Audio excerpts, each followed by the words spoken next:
Good evening or good morning, lords and ladies. So today we're going to be playing a little bit of a strategy game. Actually, not really playing it, just opening it up and giving you my opinion on it. Because it's not a pay-to-win game, but it's not free. So it's not all green grass, but it's an interesting little time killer. So I don't think it replaces like a King of Babylon or any of the other MMOs or RPG games. But you've probably heard of this, and so this is Sid Meier's Civilization 6 for iOS. And we're just going to go ahead and push this button, and just open it up. I had some difficulty in the interface, mostly because I'm an idiot in the beginning, and I've never played Civilization before. I know whether you can believe it or not, but I'm not a big PC person. I actually don't own a PC. So a lot of PC games have kind of escaped me. And before it was ported to, iOS, I really never had any exposure to it. I'd heard about it. I always heard good things about it. But I'd never really got my hands on it. So with that said, I'm not going to go into too much gameplay right now. I'm just going to basically just leave this open as it is and, maybe move around just a tad bit. Maybe not. I don't know. So what's my take on this? Well, a lot of people in the reviews, I think it used to be $60, and I believe when I purchased it, it was like 70% off. I think I paid like $18 or $20 for it. And I bought some of the expansions because, I want to support the developer, and, it just seemed like it was going to be an interesting game, and I wanted more content. So, So it was like $70 or 70% off like a week ago. It hopefully is still that price. If it's not, well, bummer. My review's a little bit late, and that kind of isn't fun. Is it worth $60? No, it's probably not. Is it worth, 17, 18, 22, somewhere in that ballpark? Yeah, it is. And with all the expansions and everything, it came up to, I think it was like $61 US.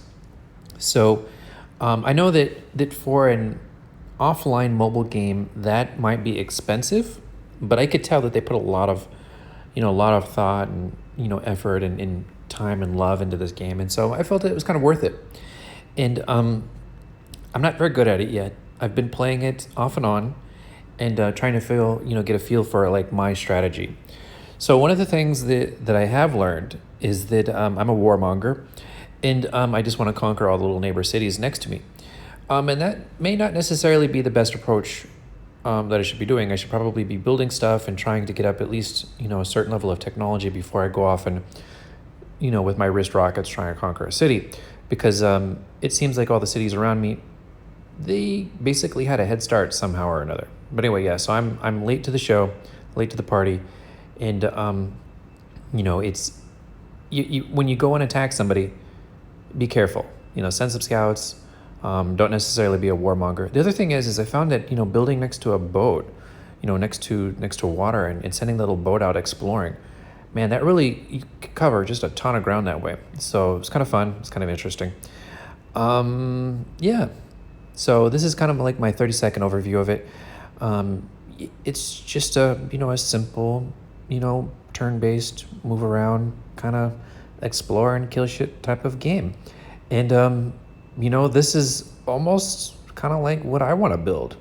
I mean, this has a lot of those same elements to it. It's just cute and fun. It's not multiplayer. At least I haven't played the multiplayer version of it, and I'd probably be terrible at it. So I'm going to go ahead and get a little bit better at the single-player version before I go embarrass myself amongst a bunch of friends. But anyway, I just kind of wanted to share that with you guys and say hi. So if you do play King of Babylon, you'll know that my mortal enemy, well, I never really considered them my enemy. They were just more of a pest or a cockroach to me. But they're gone. So the kingdom has been super, super peaceful, and we're focusing on trying to move forward in a positive way, just, positive kingdom, conversations and helping each other and teamwork and, preparing for things like, hey, let's actually try and, kill Gollum, because there's a lot less of us now. And so we need to, help each other boost up and things like that. So just kind of positive gameplay and trying to create a positive and happy, kingdom that we really haven't had that environment for a long time. So, trying to just, move it in that direction. And for anybody who plays Civilization or for anybody who plays King of Babylon, hey, 134 is it's not the most welcoming kingdom. Like, if you come there, we're probably going to interview you. you know, be like, who are you? Where did you come from?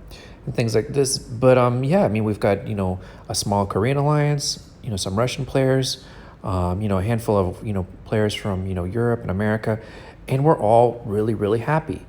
I would warmly welcome any players from Singapore or Taiwan or even mainland China who felt like, you know, playing together with Western people was fun.